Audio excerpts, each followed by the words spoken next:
In the middle of the night, and under close guard, a new tank regiment arrived at a train station near the border with Belarus.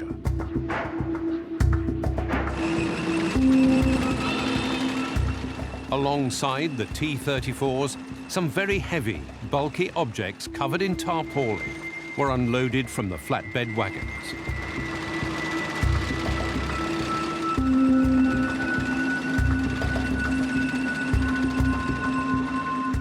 The Red Army's plans in Belarus were top secret. These objects would remain a mystery for several days, until they were unveiled on the training ground. They were heavy metal rollers, which were to be attached to the front of a T-34. They transformed the tank into a minesweeper.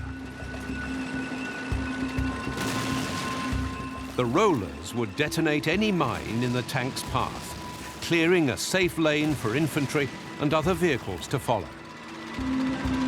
2 regiments of these engineer tanks had been secretly deployed to the First Belarusian Front.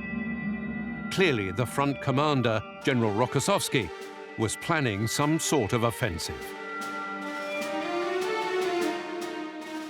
But to any onlooker, Soviet forces in Belarus seemed only to be making defensive preparations. From the air, only movement away from the front lines could be detected.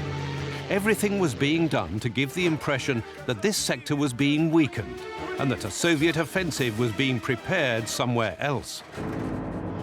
On the 6th of June 1944, the day of the Allied landings in Normandy, Stalin wrote to Churchill, "The summer offensive of the Soviet forces, as was agreed at the Tehran conference, will begin in mid-June at one of the vital sectors of the front." Which vital sector was not even to be shared with Allied heads of government. In the east, the Germans were firmly on the defensive in June 1944 as they struggled to fend off the D-Day landings in France. Army Group North was retreating from Leningrad. Army Group South had given up the Crimea and much of Ukraine. Only Army Group Center seemed to be hanging on. German positions on this front formed the so-called Belarusian balcony. Here, Army Group Center stood firm. Over the winter, it had successfully repulsed 2 Soviet offensives around Vitebsk and Orsha. Hitler and the German Army High Command had much to consider as summer approached. They had no firm intelligence on when or where the main Soviet offensive would be launched. The Germans decided that Stalin would seek to capitalize on his recent gains in Ukraine. They had brought the Red Army to within striking distance of Romania and its oil fields. So, in the summer of 1944, precious German reserves of tanks and aircraft were sent south. When the Soviet Stavka High Command saw German reinforcements moving to Ukraine, it confirmed their decision to launch a surprise attack in Belarus. Here, the Red Army would be given the chance to avenge its worst defeat, suffered at German hands in the first months of the war. The operation was codenamed Bagration. The Stavka planned a series of assaults against the flanks of Army Group Center, which would be encircled and destroyed near the cities of Vitebsk and Bobruysk. Then the Red Army would advance on Minsk, cutting off German retreat. The Soviet planned nothing less than the total destruction of German Army Group Center. The Red Army had never set itself such a massive and ambitious goal. General Rokossovsky proposed that his first Belarusian front deliver 2 simultaneous thrusts against the German right flank at Bobruysk and Slutsk. Each thrust would be given equal priority. This contradicted standard Soviet military doctrine, which dictated that there be a single main axis of advance, with all other attacks acting in a supporting role. Konstantin Konstantinovich Rokossovsky was a decorated hero of the First World War and the Russian Civil War. But probably because of his Polish origin, he found himself under arrest in Stalin's Great Purge of 1937. Despite being tortured by the NKVD secret police, he refused to sign a confession or inform on his colleagues. He was released in 1940 and restored to his rank. At the beginning of the war, he commanded a mechanized corps, but rose rapidly to senior command. In May 1944, Rokossovsky was summoned to a meeting of the Stavka to defend his proposal. It was a dramatic scene in which his plan to deliver 2 simultaneous thrusts came in for much criticism. In his memoirs, Rokossovsky wrote, "I was twice sent into the next room to think over the Supreme Command's comments. And each time I came back, I was yet more insistent that I was correct." At last, Stalin said, "The front commander's persistence proves that the planning of the offensive has been thoroughly considered. It is a firm guarantee of success." Rokossovsky's proposal had the green light. Vitebsk was held by General Reinhardt's 3rd Panzer Army. But despite its impressive name, by 1944, 3rd Panzer Army had hardly any tanks left. General Reinhardt began the war in command of the 4th Panzer Division, but replaced Hoth as commander of 3rd Panzer Group during the Battle of Moscow in 1941. That year, his tanks had got to within 15 kilometers of the Russian capital. Army Group Center was made up of 4 armies, with a total strength of about 1 million men. Operation Bagration was to be the largest and most thoroughly prepared Soviet operation of the war so far. If the Germans had discovered the preparations, they would immediately have reinforced the Belarusian front. The forests and swamps presented enough difficulties. German reinforcements would have been disastrous. Therefore, secrecy was of the utmost importance. All troop movements took place only at night, under camouflage, with no lights. White posts were placed at the roadside to keep drivers on the road. Tailgates and bonnets were painted white so they could be seen by other vehicles.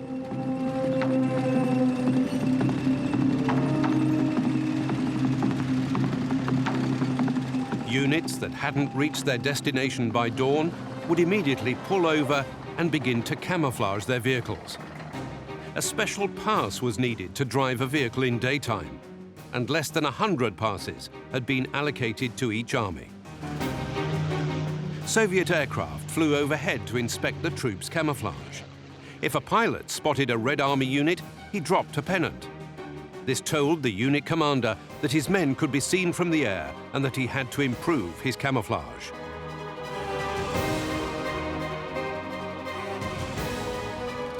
Security measures were in place from top to bottom. Plans were drawn up by hand by just 2 or 3 officers and taken to the Stavka by the front commander in person. Around Vitebsk, the decision was made not to bring up any tanks for the first phase of the attack. There was too much risk that they would be detected. Red Army radio traffic vanished. Russian units were notorious for bad radio discipline. But as one German noted, the Russians broke with tradition and observed complete radio silence. Meanwhile, Soviet soldiers practiced crossing the swamps and forests of Belarusia. Infantrymen learned how to cross marshes, how to swim, and how to find their bearings in the woods. Many made marsh shoes so they could walk without sinking into the swamps.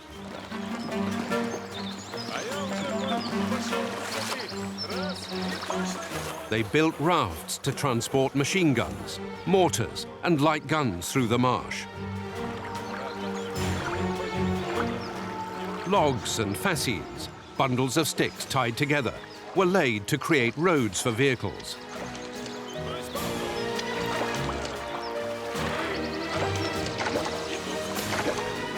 Meanwhile, supplies flooded in by rail.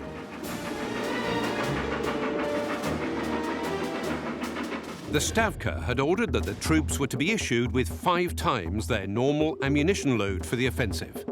This amount of shells, bullets and grenades would require 6,500 railway carriages to transport. In total, 400,000 tons of ammunition, 300,000 tons of fuel, and more than 500,000 tons of food and forage were delivered to the troops in Byelorussia. It meant that every day, 100 supply trains arrived at the front. It was impossible to completely conceal preparations of such magnitude, but the German High Command still thought that the Soviet attack would come in Ukraine. Field Marshal Bush, commander of Army Group Center, went on leave 3 days before the Soviet offensive. His million-strong army group was about to be attacked by the combined strength of 4 Soviet fronts. 2.4 million soldiers, 5,200 tanks and self-propelled guns, and 5,300 aircraft.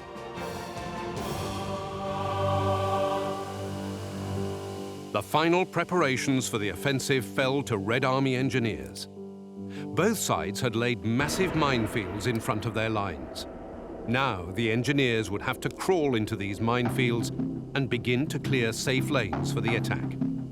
They would have to work in the dark and in silence, and they had just 2 nights to complete the job. The key element of any mine is the firing mechanism. Pressure on it causes the mine to explode.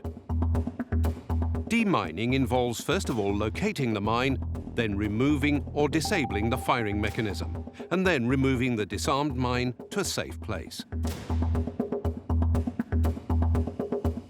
The mine clearance teams had to work quickly and quietly.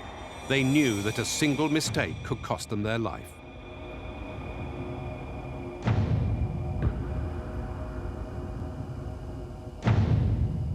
To save time, the engineers only removed detonators, leaving the actual mine in place. They also had to worry about German booby traps, including tripwires hidden amongst the long summer grass.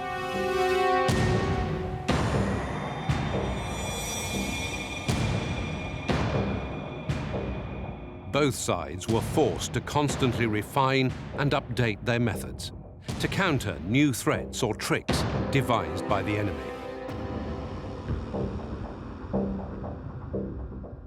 Step by step, the engineers picked a path through this lethal landscape. In just 2 nights, they defused 34,000 mines. It was the final stage of preparation. Through these cleared lanes, the Red Army was now poised to launch one of the largest and most decisive operations in history.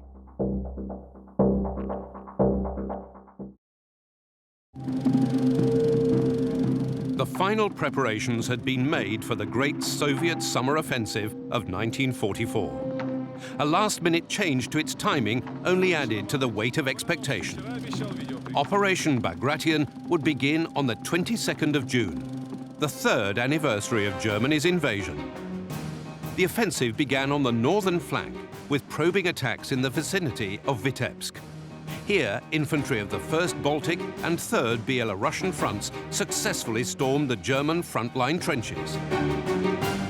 By nightfall, Soviet units were engaged along the entire front as probing attacks gave way to full-blooded assault. Hundreds of aircraft arrived overhead to pour bombs onto the German front line. At dawn, the T-34s joined the assault. Swarms of Ilyushin ground attack aircraft crossed the front line, with orders to hunt and destroy German artillery batteries in the enemy rear.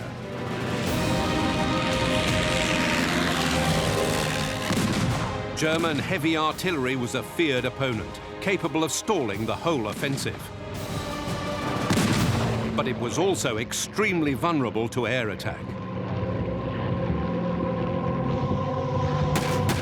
In low-level strafing attacks, the IL-2s used machine guns, cannons and rockets to mow down gun crews and destroy ammunition stockpiles. The Ilyushin IL-2 was designed by Sergey Ilyushin of the Soviet Central Design Bureau. It became the most heavily produced military aircraft of all time. The crew and engine were protected by armor. This was essential to protect them from small arms fire when making low-level attacks at an altitude of just 25 to 50 meters. The IL-2 was slow and therefore extremely vulnerable to German fighter attack. So, by the second half of the war, they always flew their missions with a fighter escort. But by June 1944, the Luftwaffe was a shadow of its former self. German Army Group Center had just 40 fighters available for air defense. Its troops had been left wide open to Soviet air attack. Soviet Sturmovik ground attack aircraft roamed freely over the battlefield, often dispensing with their fighter escorts. Meanwhile, Hitler had come up with the idea of the fortress town. Troops defending locations with this special status were expected to fight to the last man, even when completely surrounded. One such fortress town was Vitebsk. The city was held by the 53rd Corps, part of General Reinhardt's 3rd Panzer Army. After the first day's fighting, Reinhardt proposed to withdraw his forces from Vitebsk before they became cut off. But Field Marshal Busch passed on the Führer's order. The city was to be held at all costs. On the third day of the battle, the Red Army duly encircled the 53rd Corps at Vitebsk. Only now, when it was too late, did Hitler authorize a retreat. But he still insisted that one division be left behind in Vitebsk with orders to fight to the end. The Germans' desperate attempt to escape the trap was doomed from the start. The breakout was led by the 4th Luftwaffe Field Division, which got as far as the forests to the southwest of the city. There, it came under overwhelming artillery and air attack and was annihilated. After 5 days of fighting, the German 53rd Corps capitulated. 17,000 survivors entered captivity, amongst them the Corps commander, General Gollwitzer. The single German infantry division left in Vitebsk met a similar fate. The Red Army burst into the city, capturing the bridge over the Western Dwina. The Germans tried to escape at the last minute, but all were either killed or captured. Meanwhile, to the south, Rokossovsky's 1st Belarusian front began their attack towards the city of Bobruysk. This was where Rokossovsky was attempting his controversial two-pronged assault, from the direction of Rogachow and from the village of Parichi. Zhukov arrived to observe the assault of General Gorbatov's 3rd Army.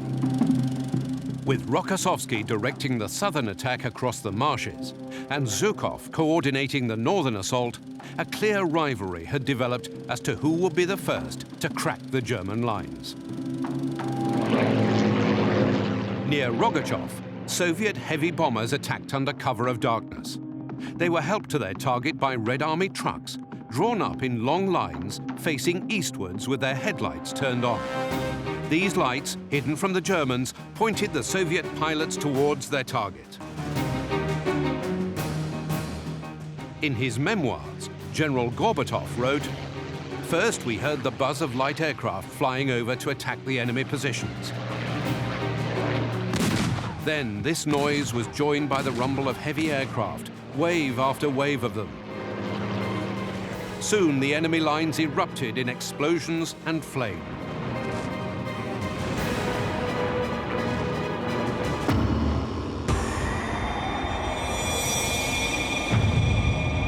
At dawn, Soviet ground attack aircraft continued the bombardment. They strafed German trenches and pummeled strongpoints with rockets and bombs.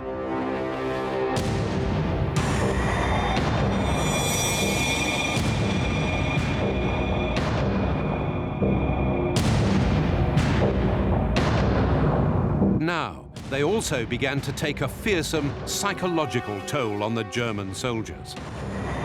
With no protection from the Luftwaffe, they lived in almost constant fear of a sudden, deadly attack from above.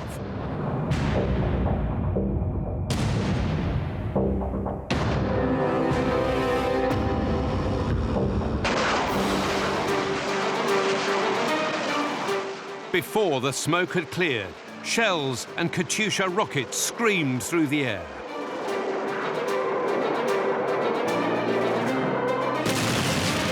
As the bombardment raged, minesweeping tanks began their advance. Their heavy rollers detonated the mines in their path, clearing wide lanes for the tanks and self-propelled guns that followed in their wake.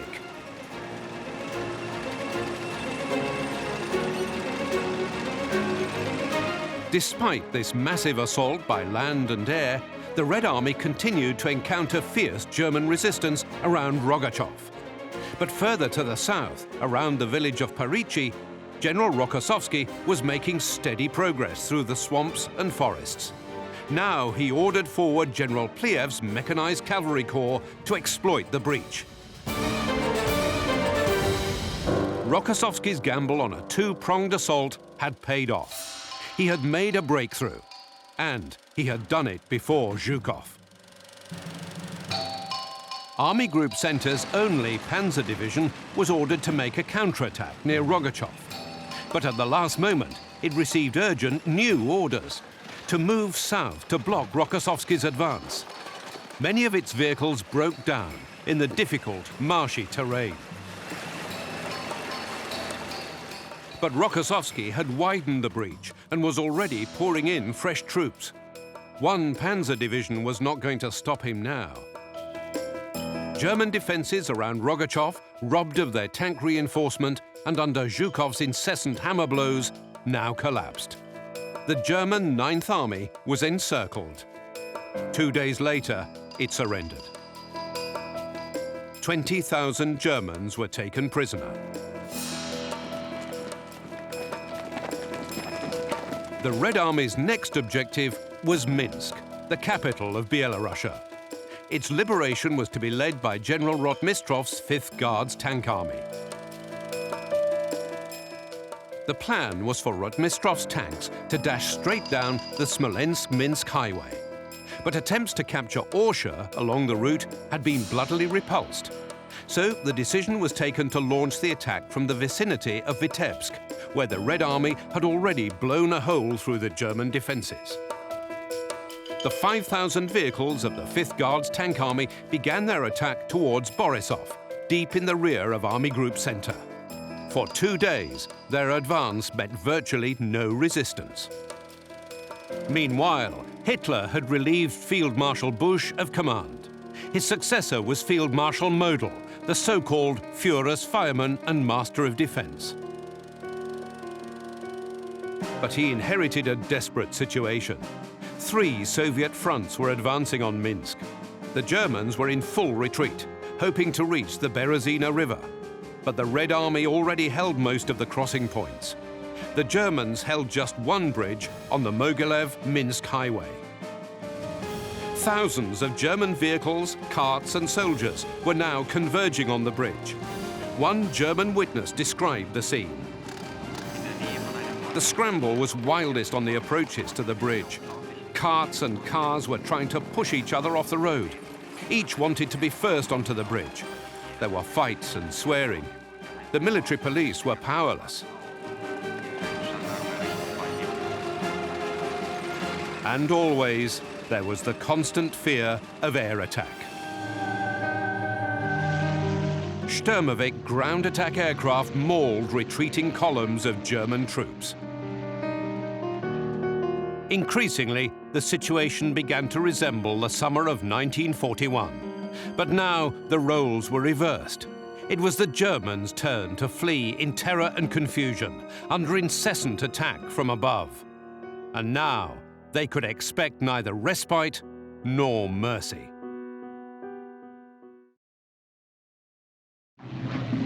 As German Army Group Center threatened to disintegrate, the Wehrmacht threw its medium bombers into the battle. It was hoped they could halt the Soviet tank columns and earn their own troops some desperately needed breathing space.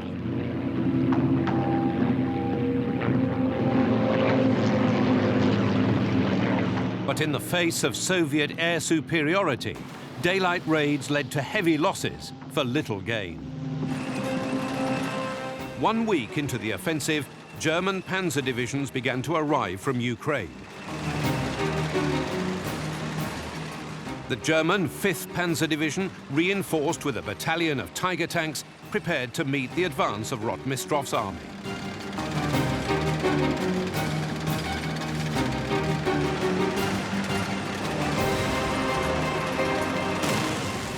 The Tigers and Panthers slowed the Soviet advance to a bloody crawl. In July 1944, the 5th Guards Tank Army had yet to receive the new T-34-85 tanks. This updated version had a much more powerful 85mm gun. Although it didn't make them the equal of a German Tiger or Panther tank, it did make their encounters less one-sided. The tank battles raged for 2 days.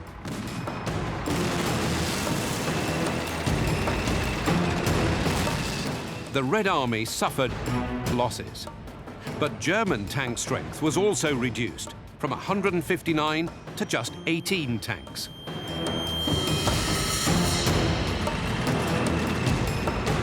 The fate of Minsk was sealed. Tigers and Panthers had bought Army Group Center some time, but they couldn't prop up the entire front.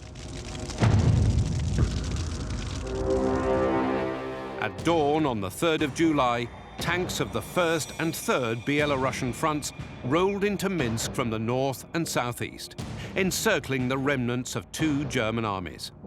Meanwhile, the 2nd Belarusian front harried the German retreat from the east. It took a week to eradicate German resistance within Minsk. The encirclement at Minsk led to the capture of another 35,000 prisoners, including 12 generals. By now, German Army Group Center had suffered catastrophic losses. 17 of its divisions had been wiped out in just 2 weeks of fighting. The Germans had suffered total casualties estimated at 409,000. 150,000 of these were prisoners. The German panzer divisions remained a potent weapon, but Army Group Center no longer had the manpower to form a defensive line.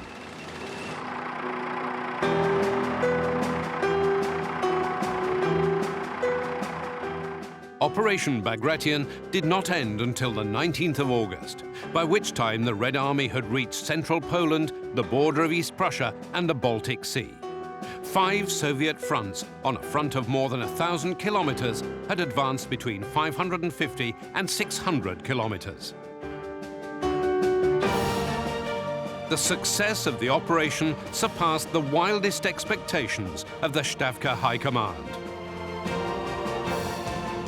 After Operation Bagration, Stalin began to address Rokossovsky using both his name and patronymic Konstantin Konstantinovich. The only person he'd honored in this way before was Marshal Shaposhnikov, his most trusted general. The Soviet victory was so overwhelming that some foreign press agencies doubted whether the reports were accurate. So Stalin decided to prove it.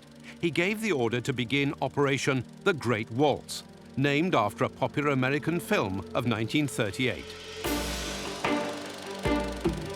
Trains from Belarusia secretly began to arrive in Moscow. The central Moscow Hippodrome and the Dynamo Stadium were cordoned off. On the 17th of July, it was announced to the public that German prisoners of war captured in Operation Bagration would be paraded through the streets of Moscow. Muscovites poured onto the streets to witness this strange spectacle. The procession was led by 19 German generals in full uniform. They were followed by more than 1,000 officers.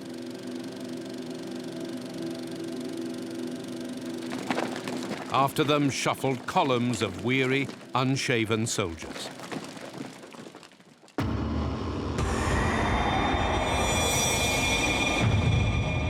This was what Stalin wanted the world to see, the fate of Adolf Hitler's once proud, conquering army.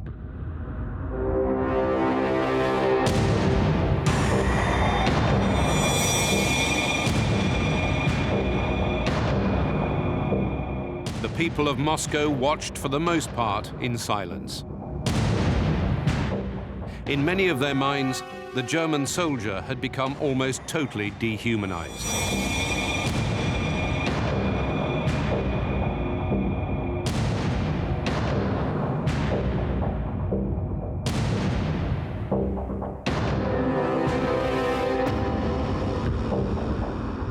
To many, the German soldier was a fascist beast, responsible for murders and rapes and the burning of villages and towns.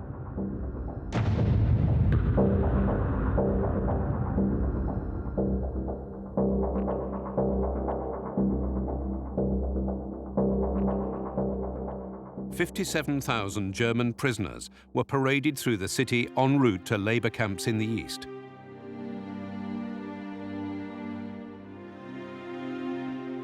The procession was followed up by street cleaners, washing away all trace of the hated fascists.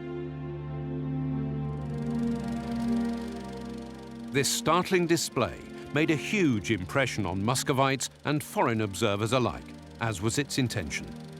Now, none had any doubt of the war's ultimate victorious conclusion.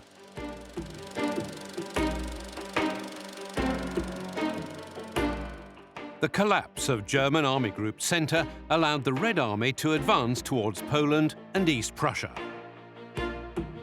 In the Baltic region, the advance was led by General Bagramyan's 1st Baltic Front and General Chernyakhovsky's 3rd Belarusian Front. On the 8th of July, Chernyakhovsky's troops reached the outskirts of Vilnius. The city was soon surrounded, and after 5 days of vicious house-to-house fighting, the garrison laid down its arms.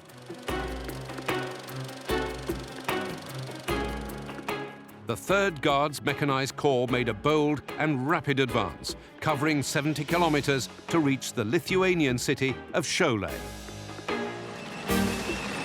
On the 31st of July, the commander of its 8th Mechanized Brigade radioed Corps headquarters to tell them, "We're on the beach of the Gulf of Riga." This short radio message meant something incredible. All German forces in the Baltic were now cut off. The commander's report was so unexpected that his Corps commander asked him to repeat it. Then he gave him the following unusual order: fill 3 bottles with seawater, then seal the bottles and have the commander sign them personally to confirm that the water was taken from the Baltic Sea. Then send the bottles to Corps headquarters. The bottles of seawater were delivered to front headquarters by aircraft, and from there sent to Moscow. They were on their way to Stalin. Soon, the bottles stood on a Kremlin table as proof that Soviet tanks had reached the sea.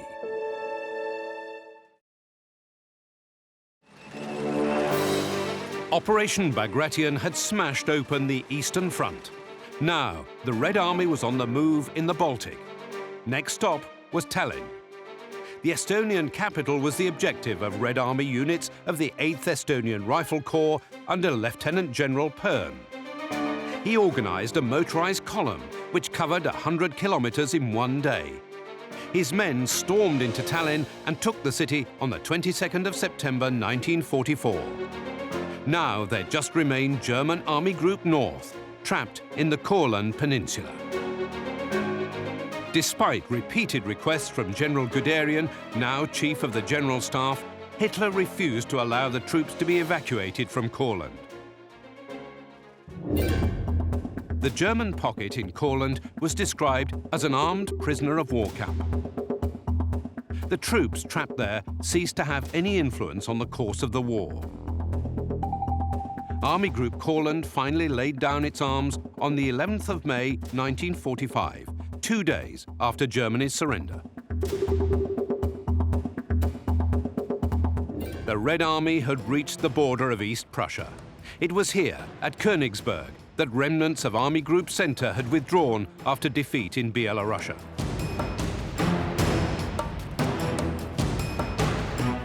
The shattered German formations had received new recruits and new weaponry. The Red Army couldn't safely bypass such a potential hornet's nest. Nor did the prospect of a long siege appeal to the Stavka.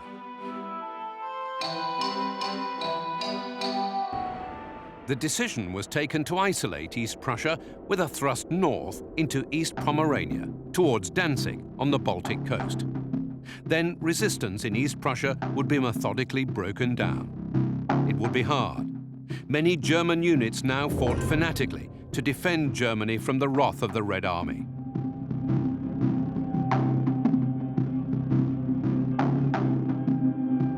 The job of breaking through to the Baltic was entrusted to Rokossovsky's second Byelorussian front. He attacked on the 14th of January 1945. But just 1 day into the offensive, the weather took a turn for the worse. Rokossovsky recalled, "It was already daylight, but nothing could be seen. Everything was hidden by a veil of mist and falling snow. The weather was abominable, and the meteorologists predicted no improvement. So I cancelled all air operations." The artillery fired blindly into the snowstorm. The infantry advance was slow, just 3 or 4 kilometers on the first day.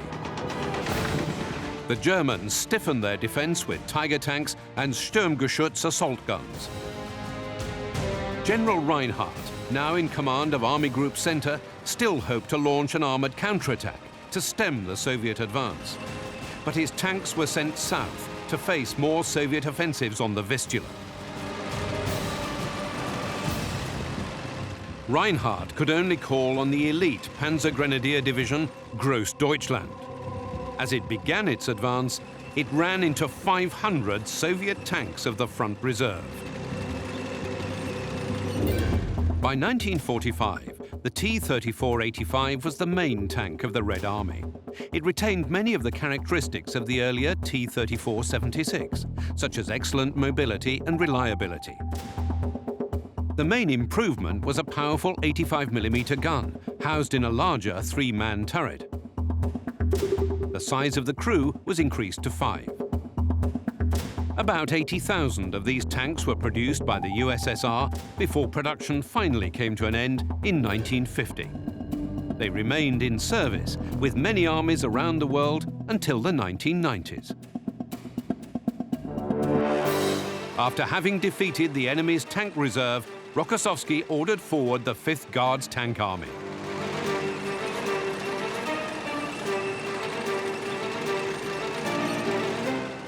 Reinhardt appealed to Hitler. "My Führer, a captured enemy map shows that the Russian tank army is moving towards Danzig. If it gets through, we'll be attacked from the rear and unable to defend ourselves." Reinhardt requested permission to retreat. 9 days passed before Hitler agreed. By then, it was too late.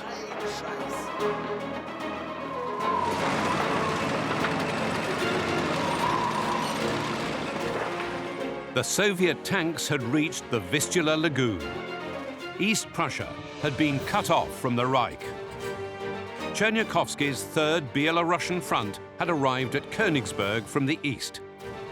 German Army Group Center had been chopped into 3 parts. Bad weather prevented the Soviet Air Force attacking the retreating columns of men and vehicles. This allowed the Germans to assemble improvised fighting groups around Konigsberg. they were still able to offer fierce resistance. On the 18th of February 1945, General Chernyakhovsky, commander of the 3rd Belarusian Front, was badly wounded by shell fragments at Melsak. He died the same day. He was just 39 years old. Marshal Vasilevsky arrived to take command of Soviet troops in East Prussia. Marshal Alexander Vasilevsky was the chief of the Soviet General Staff for most of the war.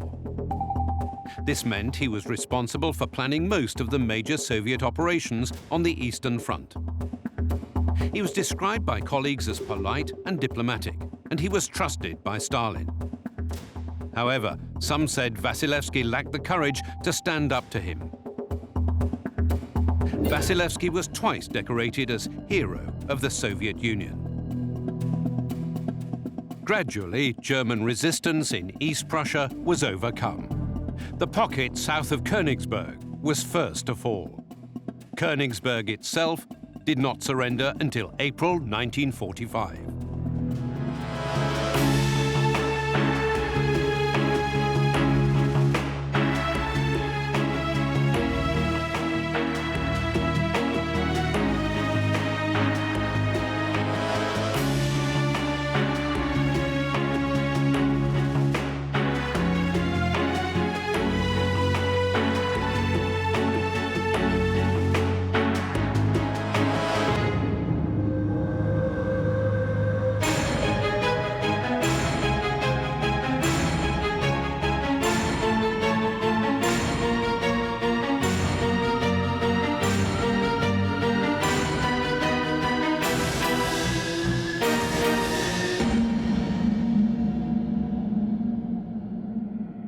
In East Prussia, the Red Army faced fanatical German resistance, but Soviet firepower was overwhelming.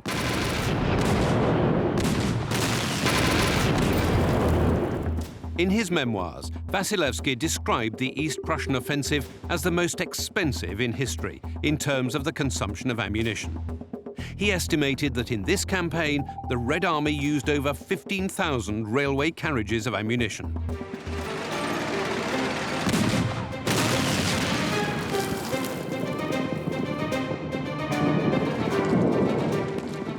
The fortified city of Konigsberg was finally pummeled into submission by the Soviet artillery. Its surrender netted the Red Army another 92,000 prisoners. By this point, Marshal Zhukov was putting the final touches on his plan for the assault on Berlin. To the south, fighting continued to rage in Czechoslovakia and Hungary. The 2nd and 3rd Ukrainian fronts battled elite SS divisions as they advanced on Austria. All had been made possible by the success of Operation Bagration. In the south, too, the Red Army had traveled a long and bitter road to victory. It had begun many miles to the east in 1943, as Soviet troops prepared to cross the Dnieper River. Before them lay the Battle of Ukraine.